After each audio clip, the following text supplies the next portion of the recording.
The government had no right to take me away from my family and send me to residential school because my aunts would have taken care of me. I had family back on the reserve that wanted to take care of me, but yet I was sent away. And as much times I ran away, they kept dragging me back. The Indian Act is a centerpiece of, as what's called, and surely is, a very colonialistic approach to people who have inherent rights, who belong to the land. We get put in these huge warehouses for children, basically, and we had to take a shower in front of staff and get this lice treatment as if we're dogs, as if we might taint anyone else by our mere presence. It's apartheid because our rights are dependent on where we live, and a piece of legislation determines whether we have those rights or not. And no other segment of society in Canada has those kind of restrictions based on legislation. What I was taught there was to be ashamed to be an Anishinaabe, ashamed of my own people. When you talk about racism, it's very sophisticated. I mean, right from social services, giving care to children. He's just native. He's just an Indian kid. So what? We weren't anything. We weren't status Indian. We didn't have our own place. We didn't live on no reserves.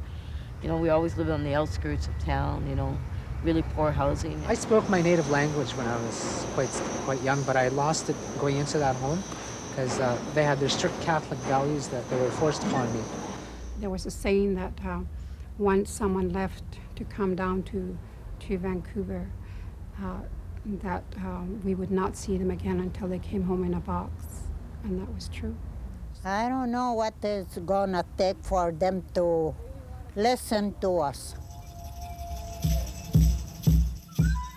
Residential schools, the Indian Act, stealing our land, abducting our children, creating reserves, racism, poverty, lack of housing, losing our language, and the imposition of Christianity. They have all meant one thing for Aboriginal people: genocide. We were not supposed to have survived, and it is a miracle that we did. Hello, I'm Jim Compton. I'm from the Saulteaux Nation. The people you're about to meet are Wet'suwet'en, Blackfoot, Cree, Inuit, Salish, Kwakiutl, Algonquin, and Métis, to name a few. But to Canadians and the Canadian government, they are known as off-reserve Aboriginal people. They no longer live in their traditional territory. They no longer live with their people. And it's because of this they no longer have any rights as First Nations people. They are the Indian, Métis, and Inuit you see every day in Canadian cities and towns. Some 750,000 of the 1 million Aboriginal people in Canada today, the ones that supposedly assimilated. They are truly the forgotten peoples. It wasn't always this way. Aboriginal people have been residents of what is now known as North America since time immemorial. We lived in harmony with our environment. We were fishermen, hunters, trappers, and gatherers. Each of our nations had their own distinct language, culture, religion, and government. Trade and travel between our peoples was extensive. Ron George is the hereditary chief of the Wet'suwet'en Nation in what is now known as North Central British Columbia. His people have managed to maintain their hereditary system, despite the government's ban of the potlatch from 1927 to 1951. The federal government and the history books would have you believe that hereditary governments are a thing of the past. Ron and many others are living examples that this simply is not so. The hereditary system is our system of government. It's thousands of years old. The name I occupy now is thousands of years old. My name is Taskai. I get the name Taskai from my mother clan, as do all Wet'suwet'en and Gitxsan people. And the name is attached to a piece of territory to which Taskai is responsible for upholding for future generations. We do all of our business through the feast system. It's our parliament. It is driven by the Wet'suwet'en people, unlike the Indian Act system, which is driven by the federal government. We get our power from the people. Gloria Nicholson is from the Kwakiutl Nation. Her people's territory covers the northern portion of Vancouver Island and the adjacent mainland coastline. If there was any disputes in the community, it was brought to the community's attention by a chief who would call a feast, And after they'd eaten, and then they would get to the heart of the matter, you know, like the dispute would be brought on the floor, and then everyone, all the different heads of the different families and that would have an opportunity to speak to whatever the problem was. And this could go on for however long it took to resolve the issue. So Aboriginal people respected one another. We lived in harmony with Mother Earth, and we settled disputes through consensus. What happened when the Europeans arrived? How was our way of life taken away from us? Brad Morris is a professor of law at the University of Ottawa. He is also one of Canada's leading authorities on Aboriginal issues. First couple of hundred years of contact was one in which Aboriginal people were clearly recognized as sovereign nations, independent nations, separate and apart from Europeans. The presence of Europeans in what's now Canada really was largely insignificant in terms of numbers in the 1600s and 1700s.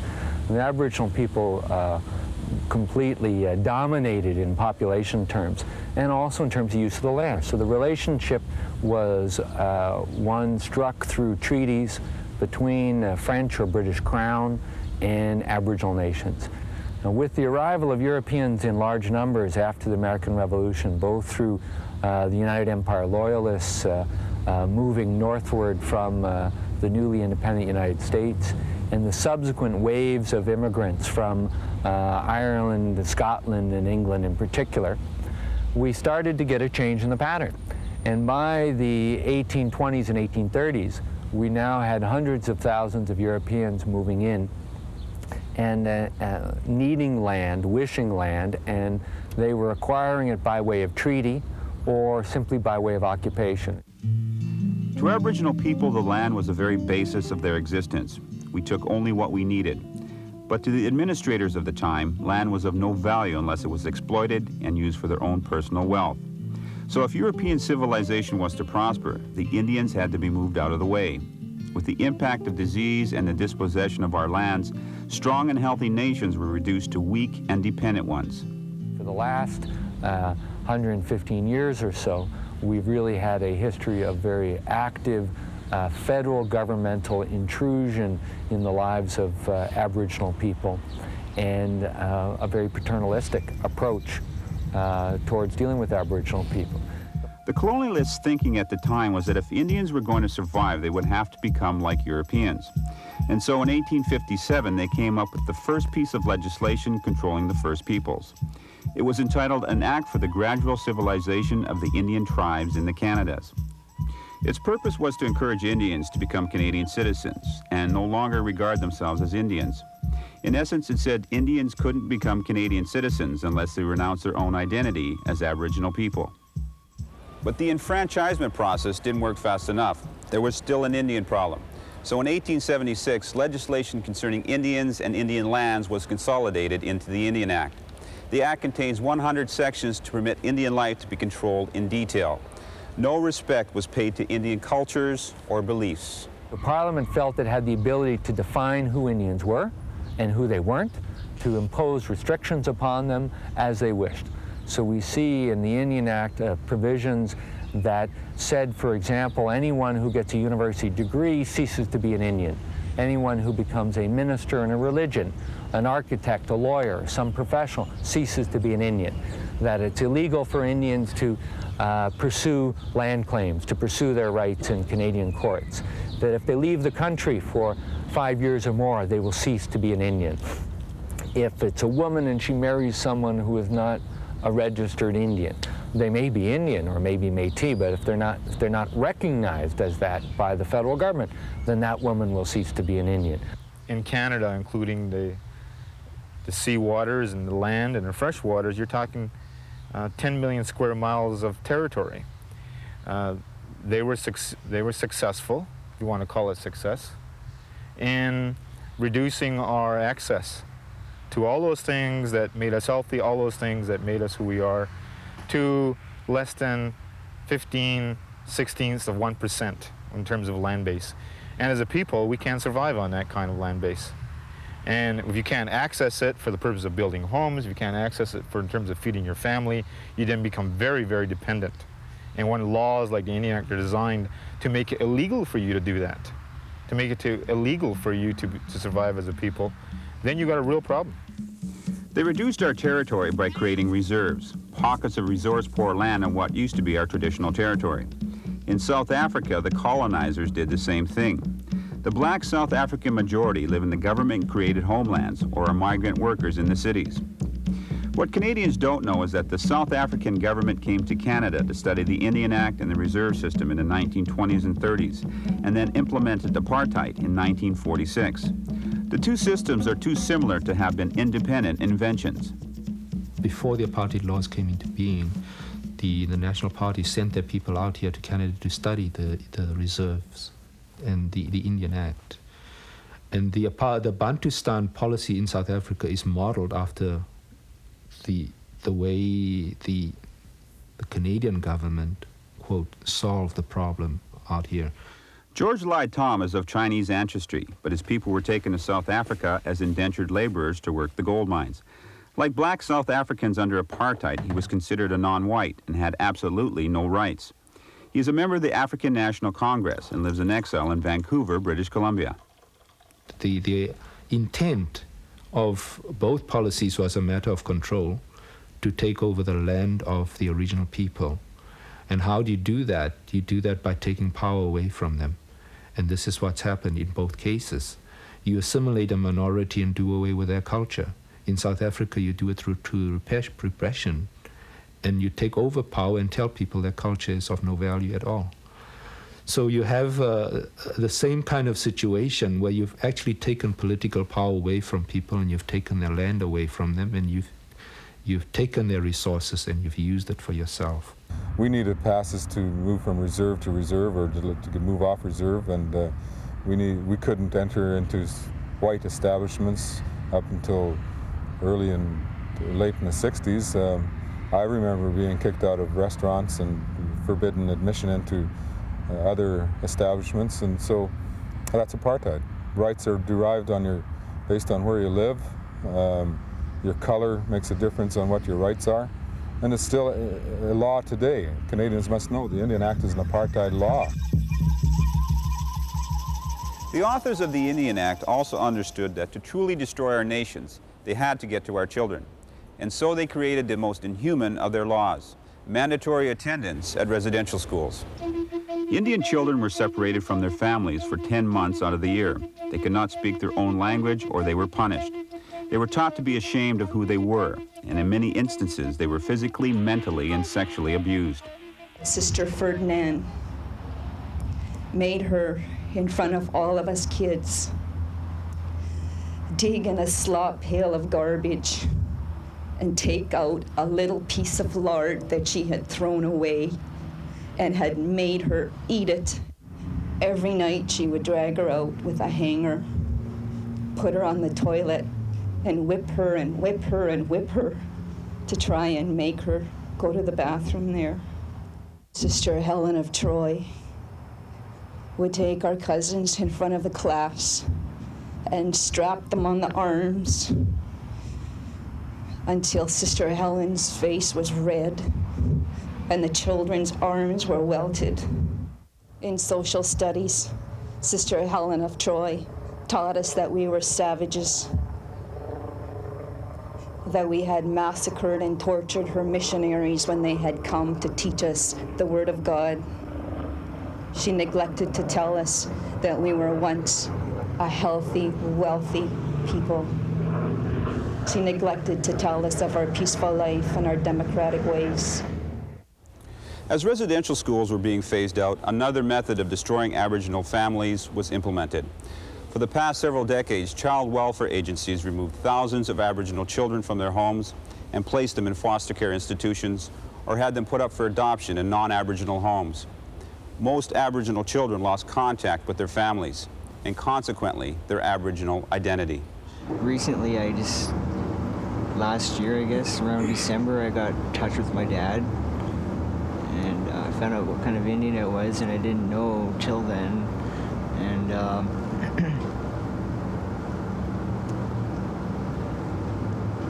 don't know, I've never really lived with my real parents or anything like that. And I got stuck in a white foster home.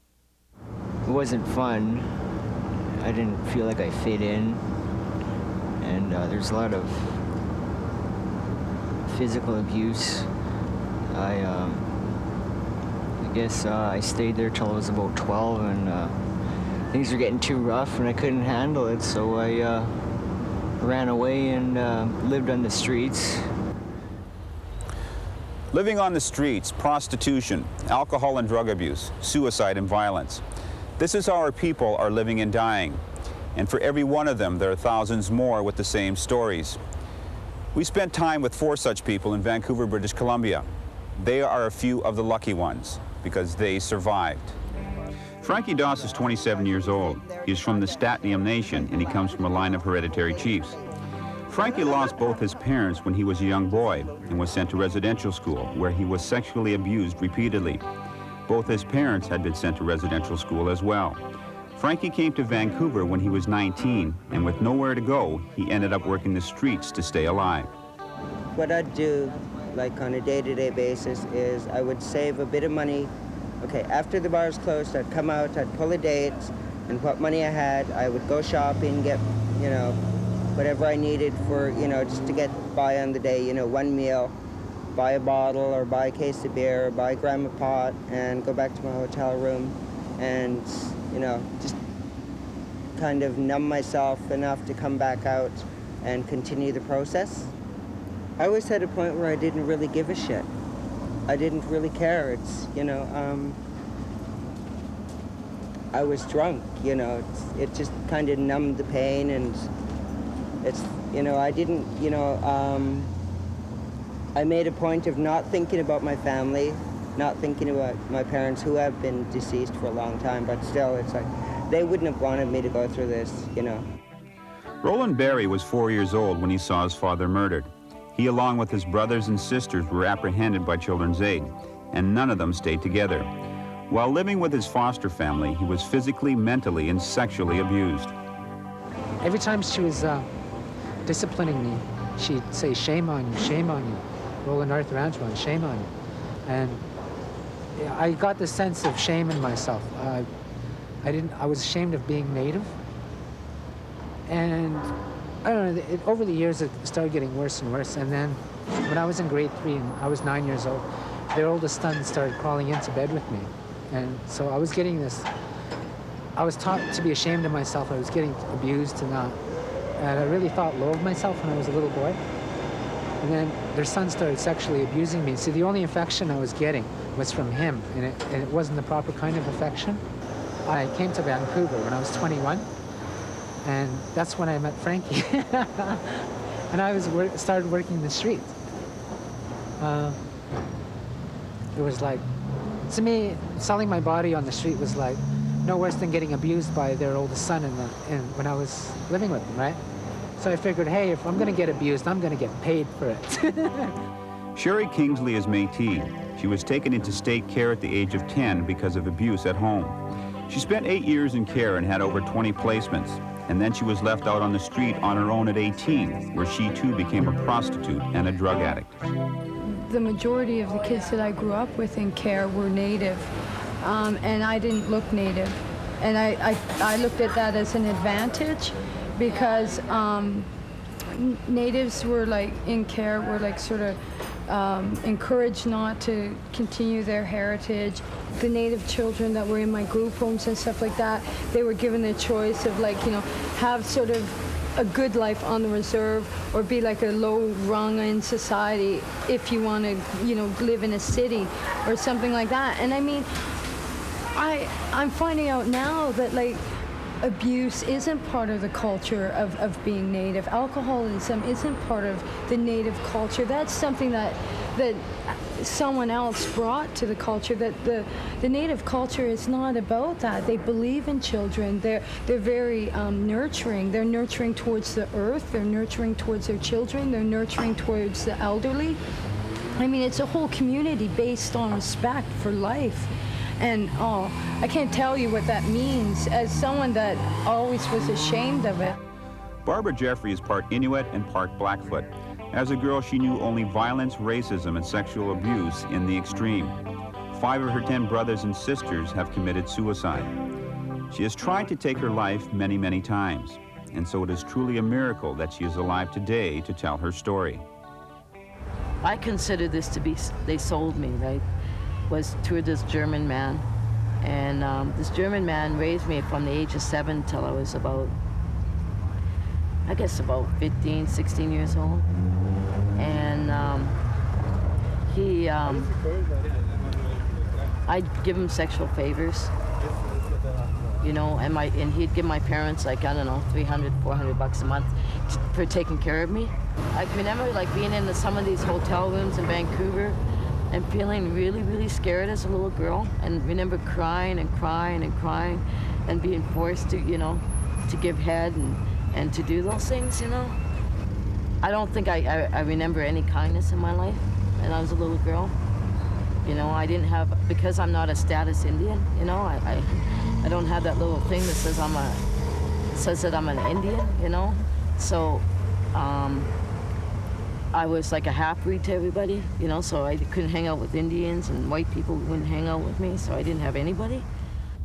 The federal government's policy of dividing Aboriginal people into artificial categories through the Indian Act and of separating Aboriginal children from their families through residential schools or placing them in non-Aboriginal foster homes is all part of a divide and conquer strategy. And it has had some very tragic consequences. 75% of Aboriginal people who do not live on the reserve and do not have status cannot access Aboriginal and treaty rights.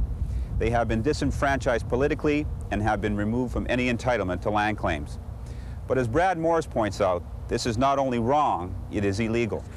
That urban Aboriginal population is really left to sink or swim on its own, with no recognition that they are constitutionally distinct peoples, that they are communities, that they have a collective identity that non-Aboriginal people do not have, that they have a legal position that Ukrainian Canadians or Italian Canadians, although they are culturally or linguistically distinct, do not have that kind of unique legal status under the Canadian Constitution. The voices of these forgotten peoples are getting louder. In one such gathering, Aboriginal people from all over the country came to share their stories, demonstrate their unity, and celebrate their survival. Aboriginal housing authorities, elders, Aboriginal friendship centers, the youth, Métis, non-status, and off-reserve groups joined forces and marched. They wanted people to know that they have a right to direct their own future as Aboriginal people, that their inherent right to self-government should be recognized no matter where they live in Canada, or what their status is under the Indian Act, and that they are proud to be First Nations people, the original inhabitants of this land. Remember the voices you have heard today. Remember what they have taught you and teach it to your children, for they are our future. What becomes of the children when they see their parents fight? What becomes of the children? Who can show them a light? Where do the children go when they have nowhere else to turn? The cloudy skies seem grayer, the storms rise up above, when all the children long for is a little bit of love.